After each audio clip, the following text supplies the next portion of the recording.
നമ്മൾ കാര്യങ്ങൾ കൃത്യമായി നിരീക്ഷിച്ചു കഴിഞ്ഞാൽ നമുക്ക് മനസ്സിലാവുന്ന ഒരു കാര്യം അവരുടെ അറ്റാക്കിംഗ് പാറ്റേൺസ് മാറിക്കൊണ്ടിരിക്കുന്നുണ്ട്. പ്രത്യേകിച്ചും അവരുടെ സുപ്രീം ലീഡർ കൊല്ലപ്പെട്ടതിന് ശേഷം ഇപ്പോൾ യാതൊരു ത്രെട്ടും ഇല്ലാത്ത ഇറാനെ പൊട്ടൻഷ്യൽ ത്രെട്ടാണെന്നും പറഞ്ഞ് യുദ്ധം ഉണ്ടാക്കി. അതിനുശേഷം ഇപ്പോഴാണ് യഥാർത്ഥത്തിൽ ഇറാൻ ഒരു ത്രെട്ടായി മാറിയിട്ടുള്ളത്. കാരണം റഷ്യ, ചൈന, അതുപോലെ നോർത്ത് കൊറിയ ഒക്കെ ഇറാനെ സപ്പോർട്ട് ചെയ്യാൻ വരുന്നുണ്ട് എന്നുള്ളൊരു കാര്യം. പക്ഷേ ഇപ്പോൾ നടന്നുകൊണ്ടിരിക്കുന്ന യുദ്ധത്തിൽ ഇനി ഇറാനെ ഭയക്കണം. കാരണം അങ്ങനെ ഒരു സ്റ്റേറ്റ്മെന്റ് ആണ് ഇറാന്റെ ഭാഗത്തു നിന്നും പുറത്തു വന്നിട്ടുള്ളത്. ഭയക്കണം എന്ന് പറയുമ്പോൾ US-ഓ ഇസ്രായേലിയോ അല്ലെങ്കിൽ ഗൾഫ് കൺട്രീസോ മാത്രമല്ല, ലോകത്തെ പല രാജ്യങ്ങളും ഭയക്കേണ്ട ഒരു സ്റ്റേറ്റ്മെന്റ് ആണ് ഇറാന്റെ ഭാഗത്ത് ഇപ്പോൾ വന്നിട്ടുള്ളത്. നമുക്കറിയാം ഈ യുദ്ധം തുടങ്ങാൻ വേണ്ടി US പറഞ്ഞിട്ടുള്ള, അതായത് ഡൊണാൾഡ് ട്രംപ് പറഞ്ഞിട്ടുള്ള ന്യായം എന്ന് പറയുന്നത് പൊട്ടൻഷ്യൽ ത്രെട്ടാണ്. അതായത് ഇറാൻ ഒരു പൊട്ടൻഷ്യൽ ത്രെട്ടാണെന്ന് പറഞ്ഞിട്ടാണ് ഈ ഒരു യുദ്ധം സ്റ്റാർട്ട് ചെയ്തിട്ടുള്ളത്. എന്നാൽ ആ ഒരു വാദം പൊളിഞ്ഞിട്ടുണ്ട്. അതായത് US കോൺഗ്രസിൽ ട്രംപ് അഡ്മിനിസ്ട്രേറ്റീവ് ഒഫീഷ്യൽസ് കൃത്യമായി പറഞ്ഞിട്ടുണ്ട്, നോ സൈൻ നോ എവിഡൻസ്, ഒരു ഇന്റലിജൻസ് റിപ്പോർട്ടും ആ ഒരു കാര്യത്തെ ശരിവെക്കുന്നതായിട്ട് ഇല്ല എന്നാണ് പറഞ്ഞിട്ടുള്ളത്.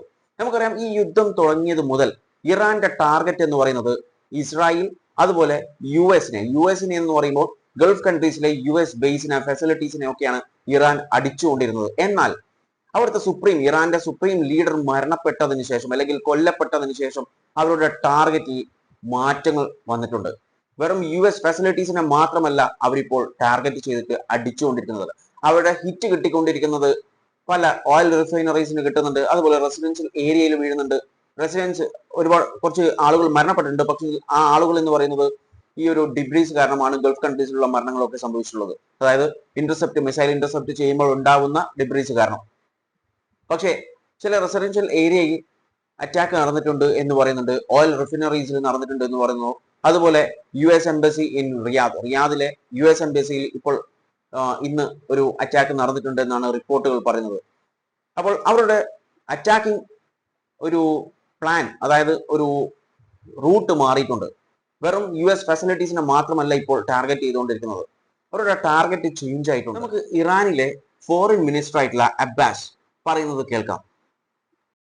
Well, there might be a risk. I have been in touch with all of them, as I said, especially with Qatar and Oman foreign ministers. I explained for them what happened in Oman was not our choice. We have already told our, armed forces to be careful about the targets that they choose. As a matter of fact, our military units are now in fact independent and somehow isolated, and they are acting based on instructions, general instructions given to them in advance. കേട്ടില്ലേ, ഈ ഒരു foreign minister പറഞ്ഞ കാര്യം എന്ന് പറയുന്നത് ഒമാനിലൊക്കെ നടന്ന ഒരു സംഭവം നമ്മളുടെ ഒരു ചോയ്സ് അല്ല, നമ്മളത് വ്യക്തമാക്കിയിട്ടുണ്ട്. അതുപോലെ തന്നെ നമ്മുടെ ആംഡ് ഫോഴ്സിനോട് കാര്യങ്ങൾ, അതായത് ടാർഗറ്റ് ചെയ്യുമ്പോൾ ശ്രദ്ധിച്ച് ടാർഗറ്റ് ചെയ്യണം എന്നുള്ള ഇൻസ്ട്രക്ഷൻ നൽകിയിട്ടുണ്ട് എന്നാണ് പറഞ്ഞത്. ഓൾറെഡി ടോൾഡ് അവർ ആംഡ് ഫോഴ്സ് എന്നാണ് പറഞ്ഞത്. അവർ മിലിറ്ററി യൂണിറ്റ്സ് നൗ, അതായത് ഇതിനു മുൻപ് നമുക്കറിയാം ഇന്ത്യയുടെ ഒക്കെ മിലിറ്ററി യൂണിറ്റ് എന്ന് പറയുന്നത് അവിടെ ഒരു കമാൻഡ് ഉണ്ടാവും. ആ കമാൻഡ് പറയുന്നത് അനുസരിച്ചിട്ടായിരിക്കും ഓരോ ടാർഗറ്റ്സും കാര്യങ്ങളും, ഒരു യുദ്ധം വന്നാലോ ഒക്കെ ടാർഗറ്റ്സ് ഒക്കെ തീരുമാനിക്കുന്നത് ആ കമാൻഡർ ആയിരിക്കും. അതിനെ അനുസരിച്ചായിരിക്കും ആംഡ് ഫോഴ്സ് ഇവിടെ പ്രവർത്തിക്കുക. പക്ഷേ ഇപ്പോൾ, അതായത് അവിടുത്തെ സുപ്രീം ലീഡർ മരണപ്പെട്ടതിന് ശേഷം അവരുടെ ടാർഗറ്റ് ഒക്കെ ചേഞ്ച് ആയിട്ടുണ്ട്. അതായത് പറഞ്ഞിട്ടുള്ള കാര്യം എന്ന് പറയുന്നത് അവർ military units are now in fact independent and somewhat isolated എന്നാണ് പറഞ്ഞിട്ടുള്ളത്. അതായത് ഇൻഡിപെൻഡന്റ് ആയിട്ടുള്ള, അതായത് പല ടാർഗറ്റും they are acting based on the general instruction given to them in advance. അതായത് അഡ്വാൻസ് ഈ യുദ്ധത്തിന് തുടങ്ങുന്നതിന് മുമ്പ് അവർക്ക് ഒരു ഇൻസ്ട്രക്ഷൻ കൊടുത്തിട്ടുണ്ടാവും. അതായത് അഥവാ ഒരു യുദ്ധം നടന്നിട്ടുണ്ടെങ്കിൽ, നമ്മുടെ സുപ്രീം ലീഡർ മരണപ്പെട്ടിട്ടുണ്ടെങ്കിൽ ഇങ്ങനെയുള്ള ടാർഗറ്റ്സിലേക്ക് അടിക്കണമെന്ന് ആദ്യമേ പറഞ്ഞിട്ടുണ്ടാവും, ഒരു ജനറൽ ഇൻസ്ട്രക്ഷൻ കൊടുത്തിട്ടുണ്ടാവും. ഈ ഒരു കാരണം ഇവിടെ പറഞ്ഞു ഓരോ എന്താ പറയാ മിലിറ്ററി യൂണിറ്റ്സും ഇപ്പോൾ ഇൻഡിപെൻഡന്റ് ആണെന്നാണ് പറഞ്ഞിട്ടുള്ളത്. അതായത് ആ ഒരു മിലിറ്ററി ട്രൂപ്പിന്റെ അല്ലെങ്കിൽ ഒരു യൂണിറ്റിന്റെ ഹെഡ് ആരാണോ അയാൾ ഇപ്പോൾ തീരുമാനിക്കും എവിടെ അടിക്കണം എന്നുള്ളത്. അതായത് നമുക്കറിയാം ഇറാനിൽ എന്തൊക്കെ ആയുധങ്ങൾ, വെപ്പൺസ് ഉണ്ടെന്ന് ലോകത്തിന് അറിയില്ല. അവരുടെ കപ്പാസിറ്റി എന്താണെന്ന് ആർക്കും അറിയില്ല. അപ്പോൾ അവർക്ക് എന്ത് വെപ്പൺസ് ഉണ്ടെന്ന് ആർക്കും അറിയില്ല. അപ്പോൾ അവർ എങ്ങനെ പ്രതികരിക്കും, എങ്ങനെ അടിക്കും, ഏത് ടാർഗറ്റിനെ അടിക്കുമെന്ന് ഇപ്പോൾ ഇവരുടെ ഹെഡിന് പോലും, അതായത് ഇവരുടെ കമാൻഡേഴ്സിനൊന്നും, ഈ ഫോറിൻ മിനിസ്റ്റർ ആവട്ടെ അല്ലെങ്കിൽ മറ്റു ഒഫീഷ്യൽസ് ആവട്ടെ, അവർക്ക് പറയാൻ സാധിക്കുന്നില്ല. കാരണം ജനറൽ ഇൻസ്ട്രക്ഷൻ ആദ്യം കൊടുത്ത ജനറൽ ഇൻസ്ട്രക്ഷൻ വെച്ചിട്ടാണ് ഇപ്പോഴത്തെ അടി, ഇൻഡിപെൻഡന്റ് ആയിട്ടുള്ള അടിയാണ് അടിച്ചുകൊണ്ടിരിക്കുന്നത്, ഹിറ്റ് ചെയ്തുകൊണ്ടിരിക്കുന്നത്. അതുകൊണ്ട് തന്നെ എവിടെ വീഴുമെന്ന് ഈ ഫോറിൻ മിനിസ്റ്ററിന് പോലും പറയാൻ പറ്റില്ല. ആ ഒരു അവസ്ഥയിലാണ് ഇറാന്റെ കാര്യങ്ങൾ മുന്നോട്ട് പോയിക്കൊണ്ടിരിക്കുന്നത്. എനിക്ക് മനസ്സിലായിടത്തോളം ഒന്നാമത്തെ കാര്യം, അവർ ഒരുപാട് വെപ്പൺസും കാര്യങ്ങളൊക്കെ ഉണ്ടാക്കിയിട്ടുണ്ട്. പക്ഷേ അത് എങ്ങനെ പ്രോപ്പറായിട്ട് യൂസ് ചെയ്യണം, ഓൺ ടാർഗറ്റിൽ എങ്ങനെ എത്തിക്കണം എന്ന കാര്യത്തിൽ, അതായത് ടെക്നോളജിനെ പറ്റിയിട്ട് അവർ ഇച്ചിരി പുറകോട്ടാണെന്നാണ് മനസ്സിലായിട്ടുള്ളത്.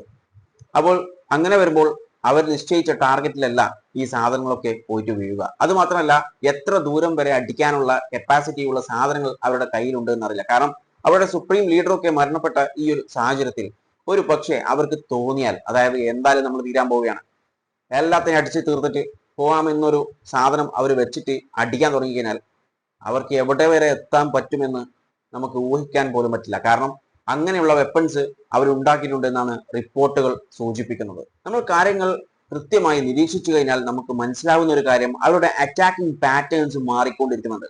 പ്രത്യേകിച്ചും അവരുടെ സുപ്രീം ലീഡർ കൊല്ലപ്പെട്ടതിന് ശേഷം. അതുവരെ US ഫെസിലിറ്റീസിനെ മാത്രമാണെങ്കിൽ പിന്നീട് ടാർഗറ്റ്സിൽ ഒരുപാട് മാറ്റങ്ങൾ വന്നുകൊണ്ടിരിക്കുന്നുണ്ട്.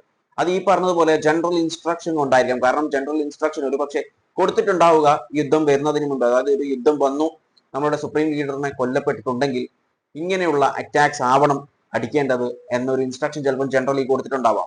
ഇപ്പോൾ ഐസൊലേറ്റഡ് ആണെന്ന് പറഞ്ഞു, ഇൻഡിപെൻഡന്റ് ആണെന്ന് പറഞ്ഞു പല മിലിറ്ററി യൂണിറ്റ്സും.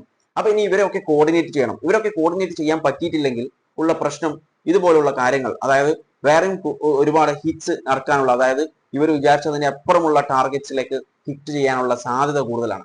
ഇപ്പോൾ യാതൊരു ത്രെട്ടും ഇല്ലാത്ത ഇറാനെ പൊട്ടൻഷ്യൽ ത്രെട്ടാണെന്നും പറഞ്ഞ് യുദ്ധം ഉണ്ടാക്കി അതിനുശേഷം ഇപ്പോഴാണ് യഥാർത്ഥത്തിൽ ഇറാൻ ഒരു ത്രെട്ടായി മാറിയിട്ടുള്ളത്. കാരണം ഇവരുടെ സുപ്രീം ലീഡർ മരണപ്പെട്ടു, ഇനി ഈ യുദ്ധം തോക്കുമെന്ന് അവർക്ക് തോന്നിയാൽ എല്ലാം കൂടി അടിച്ച് നശിപ്പിച്ചിട്ട് പോവാമെന്ന് അവർ വിചാരിച്ചാൽ അവർക്ക് എന്തൊക്കെ വെപ്പൺസ് ഉണ്ടെന്ന് ആർക്കും അറിയില്ല.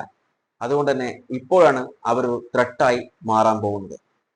അതുപോലെ ഒരുപാട് ന്യൂസസ് കണ്ടതാണ്, റഷ്യ, ചൈന, അതുപോലെ നോർത്ത് കൊറിയ ഒക്കെ ഇറാനെ സപ്പോർട്ട് ചെയ്യാൻ വരുന്നുണ്ട് എന്നൊരു കാര്യം. പക്ഷേ ഒരു ഒഫീഷ്യൽ കൺഫർമേഷനും അതിനെക്കുറിച്ച് വന്നിട്ടില്ല. അതായത് റഷ്യയും പറഞ്ഞിട്ടില്ല. റഷ്യ ആയിരുന്നാലും ശരി, ചൈന ആയിരുന്നാലും ശരി, നോർത്ത് കൊറിയ ആയിരുന്നാലും ശരി, ഇവിടെ നടന്നിട്ടുള്ള ഇറാനെതിരെ നടന്നിട്ടുള്ള കാര്യങ്ങളിൽ, അതായത് ഇന്റർനാഷണൽ ലോന്റെ അതുപോലെ UN ചാർട്ടറിന്റെ ഒക്കെ വയലേഷൻ ആണെന്ന് പറഞ്ഞിട്ട് ഇറാനെ സപ്പോർട്ട് ചെയ്യുന്നതല്ലാതെ മറ്റു തരത്തിലുള്ള സപ്പോർട്ടുകൾ കൊടുക്കുമെന്ന് ഒരു കാരണവശാലും പറഞ്ഞിട്ടില്ല. അതുപോലെ റഷ്യ വെപ്പൺ സപ്ലൈ ചെയ്യുന്നുണ്ട്, നോർത്ത് കൊറിയയും വെപ്പൺ സപ്ലൈ ചെയ്യുന്നുണ്ട്. ഇപ്പോഴല്ല, ഇതിനു മുമ്പൊക്കെ ചെയ്തിട്ടുണ്ട്. ഇപ്പോ ചെയ്യുന്നുണ്ടോ എന്നുള്ള റിപ്പോർട്ടുകളില്ല.